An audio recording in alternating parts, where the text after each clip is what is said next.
بسم اللہ الرحمن الرحیم۔ آج ہم سورۃ النساء شروع کر رہے ہیں اللہ تعالیٰ کی توفیق سے، الحمدللہ تعالی۔ سورۃ النساء، پہلے اس کا مختصر تعارف اور اس کا پس منظر کہ یہ سورۃ النساء کب نازل ہوئی۔ سورۃ النساء یہ غزوہ احد کے بعد نازل ہوئی۔ سورۃ النساء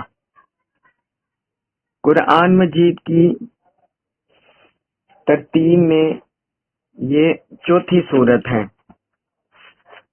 اور یہ غزوہ احد کے بعد نازل ہوئی۔ اس کا جو زمانہ نزول ہے وہ 4 ہجری 5 ہجری تک اس کا زمانہ نزول ہے سورۃ النساء کا۔ اس کا پس منظر یہ ہے کہ سورۃ البقرہ حضور صلی اللہ علیہ وسلم جب مدینہ شریف تشریف لے گئے اس وقت نازل ہوئی۔ بہت سی آئلی، معاشرتی، معاشی، سماجی احکام سورۃ البقرہ میں بیان ہو چکے ہیں جو ہم پڑھ بھی آئے ہیں۔ غزوہ احد، اس میں مسلمانوں کو شکست ہو گئی بعض اسباب کی وجہ سے، تو اس میں پھر 70 مسلمان شہید ہوئے اور کچھ زخمی ہوئے۔ تو جو شہید ہوئے تھے ان کے پیچھے بیویاں تھیں، ان کے بچے تھے یتیم جو ہو گئے اور ان کی فیملیز تھی، لہذا ان اسباب کے لیے ان کے احکام معلوم ہونا انہیں ضروری تھا کہ جو بیوگان بچی ہیں، بیوائیں بچی ہیں، ان کا کیا کیا جائے اور جو یتیم بچے ہیں ان کے ساتھ ان کو کیسے کیئر کی جائے اور باقیوں کا کیسے خیال رکھا جائے۔ باقی رشتہ دار، عزیز و قریب، وراثت کے احکام بھی پیدا ہوئے، مسئلے بھی پیدا ہوئے کہ ان کا مال وراثت کس طرح تقسیم کیا جائے۔ تو یہ ایک پس منظر ہے اس صورت میں ان احکام کو بیان کیا گیا۔ ایک اس طرح کے احکام آئے ہیں یتیموں کے بارے میں، بیواؤں کے بارے میں اور وراثت کے بارے میں اور خواتین کے مسائل کے بارے میں۔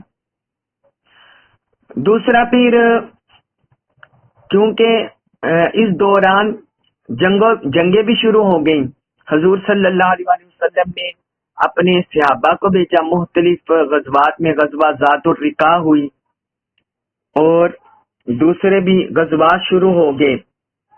تو اس پس منظر میں بھی ضرورت تھی غزوہ ذات الرقاع اور غزوہ بنو مستلق کہ اگر مسلمان وہاں پانی نہ ملے، سفر کے دوران جب غزوہ پر گئے ہیں پانی نہ ملے، وضو کے لیے پانی نہ ہو، غسل کے لیے پانی نہ ہو، پھر مسلمان کیا کریں؟ تو اس سورہ مبارکہ میں تیمم کے احکام بھی نازل ہوئے اور نماز خوف کے احکام بھی اس صورت میں نازل ہوئے۔ نماز خوف اور تیمم اور اس طرح باقی احکام بھی اس موقع پر نازل ہوئے۔ اور پھر جو ارد گرد یہودی قبیلے تھے وہ مسلمانوں کے خلاف سازشیں کرنے لگے۔ جب انہوں نے دیکھا کہ مسلمانوں کو غزوہ احد میں شکست ہو گئی ہے اور یہ واپس آئی شکست کے ساتھ، تو فتنوں نے، مختلف یہود کے فتنوں نے، منافقوں کے فتنوں نے، انہوں نے سر اٹھانا شروع کر دیا، اسلام کے خلاف سازشیں کرنے لگے اور اسلام کو ختم کرنے کے معاذلہ درپے ہو گئے۔ تو اس پس منظر میں بھی اس سورۃ النساء میں آیات اتری اور منافقوں کی جتنی سازشیں تھیں، جتنے ان کے پراپیگنڈا تھے، ان کے فتنے تھے، اس صورت میں اس کو بیان کیا گیا، اور یہودیوں کے بھی جو فتنے تھے اس صورت میں اس کو بھی بیان کیا گیا۔